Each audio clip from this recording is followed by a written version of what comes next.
Bonjour. Dans cette séquence vidéo, nous allons faire l'algorithme du PPCM de deux nombres entiers. Donc le PPCM, c'est le plus petit commun multiplicateur de deux nombres entiers. Ici, c'est A et B. Donc pour faire le calcul du PPCM, on va suivre la méthode suivante. Donc premièrement, on va poser x égale à A et y égale à B. Donc on va enregistrer la valeur de A dans x et on va enregistrer la valeur de B dans y. Maintenant, si x égale à y, donc le PPCM c'est x de A et B égale à x ou bien égal à y puisqu'ils sont égaux. Maintenant, s'ils sont différents, il y a deux cas. Soit x est inférieur à y ou bien y est inférieur à x. Dans le cas où x est inférieur à y, alors on va remplacer x par x plus a. Et on va refaire l'étape 1, ça veut dire on va refaire le test. Sinon, c'est-à-dire dans le cas où y est inférieur à x, c'est y qu'il faut modifier remplacer par y plus b. Et on va refaire l'étape 2. Donc, on a fait, comme nous avons fait, comme le cas de PGCD, donc ici c'est une méthode itérative. Donc les variables d'entrée, c'est A et B, et la variable de sortie, c'est le PPCM. On va écrire l'algorithme structuré, algorithme, exo PGCD, on peut dire, PPCM, pardon. Donc je vais mettre tout ça en commentaire entre accolade ouvrante et accolade fermante puisqu'on est dans le borlon de Pascal. Donc ça c'est algorithme. Deuxièmement, on va faire les variables, la partie déclaration, les variables. Nous avons A, B, X, Y et PPCM. C'est des entiers. Début de l'algorithme et la fin de l'algorithme. Première chose, les variables d'entrée, c'est A et B. Et à la fin, la variable de sortie, la seule variable de sortie qu'on cherche, c'est écrire PPCM. Voilà. Donc, la méthode. Donc, première chose, on doit sauvegarder la valeur de A dans X et sauvegarder la valeur de B dans Y. Donc, X reçoit A et Y reçoit B. Deuxième chose, on doit s'arrêter lorsque X égale à Y.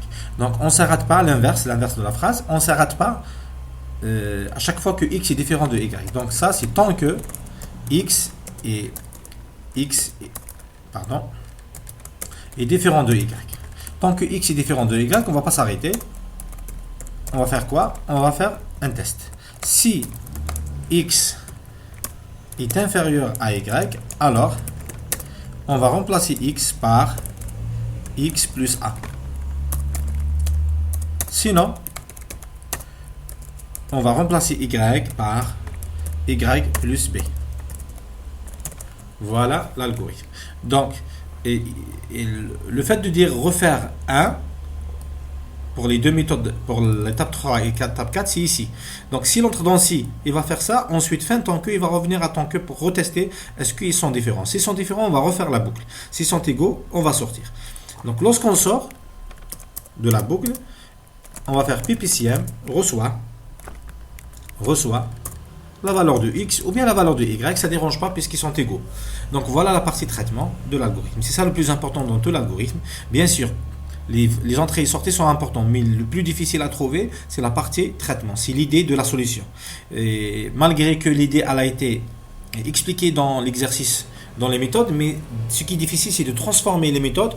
La méthode indiquée ici, c'est une méthode mathématique et il faut la transformer sous forme d'algorithmique en utilisant les affectations, les boucles, les tests, etc. Donc voilà. Donc pour tester la validité de l'algorithme, soit on va le dérouler, un déroulement manuel, ou bien on va le traduire en Pascal pour l'exécuter.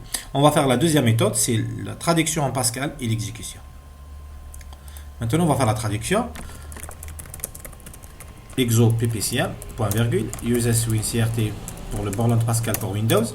Donc les variables, nous avons A, B, X, Y, PPCM, c'est des entiers.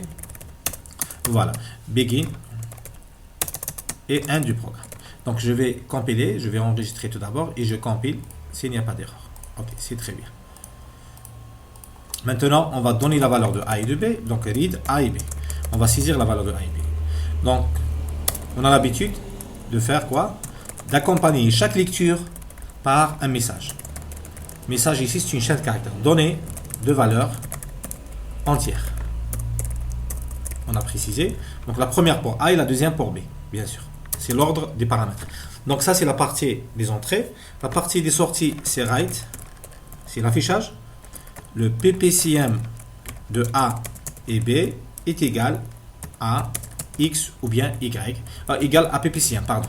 Égal à PPCM. La variable PPCM. Donc, si on laisse comme ça, il va afficher PPCM AB.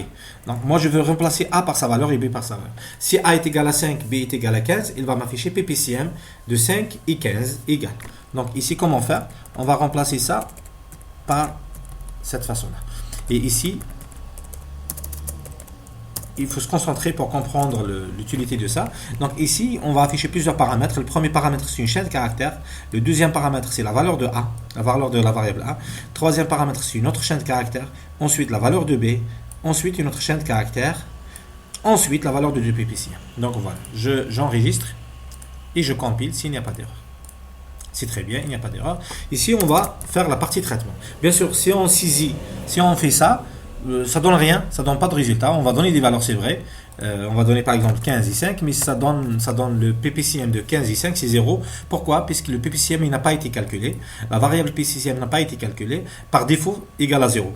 Donc elle est initialisée par défaut à 0. Donc on va faire la partie traitement. X reçoit A, Y reçoit B. On va sauvegarder A dans X et B dans Y. Et la boucle while X différent de Y, d'où? Qu'est-ce qu'on va faire? On va faire ce qui suit. Si X est inférieur à Y, then, donc X il est plus petit que Y, donc on va ajouter une valeur à X, c'est quoi? C'est A, c'est la valeur de A. Sinon, ça veut dire quoi? Ça veut dire que c'est Y qui est inférieur à X.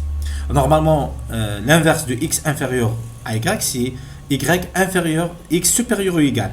Et puisque nous avons dit ici différent, on est dans le cas de différent, donc il reste supérieur strictement, X supérieur à Y. Ça veut dire que ça revient à dire que Y est inférieur à X. Dans ce cas-là, il faut ajouter une valeur à Y, c'est la valeur de B. Donc voilà l'algorithme. Une fois, voilà la boucle, donc ici point virgule. Donc, c'est pas la peine de faire les begin et end, puisque tout bloc contient une seule instruction. Le bloc if contient une seule instruction, le bloc else contient une seule instruction, et le bloc while contient aussi une seule instruction. Tout ça, c'est une seule instruction par rapport à while. Une fois terminé, PPCM reçoit X ou bien Y, ça ne dérange pas, puisqu'ils sont égaux. Donc j'enregistre, je compile, s'il n'y a pas d'erreur, Alt F9, et il n'y a pas d'erreur. J'exécute. Cette fois-ci, on va donner 15 et 5. Donc le PPCM entre 15 et 5 est égal à 15. Je vais faire 5 et 3 aussi, ça va devenir 15. Le PPCM, donc le plus petit commun diviseur. Donc j'espère bien que vous avez compris. Donc il faut dérouler l'algorithme manuellement. Vous pouvez le faire. Donc un tableau, les lignes c'est les instructions, les colonnes c'est les variables. Et vous allez dérouler par exemple pour 5 et 15, pour 3 et 1, pour 3 et 10, etc. Par exemple, on va faire pour 3 et 10, on va trouver que c'est 30. Le PPCM entre 3 et 10, c'est 30. Le plus petit commun multiplicateur entre 3 et 10, c'est 30. Donc j'espère bien que vous avez compris. Bon courage et travaillez bien.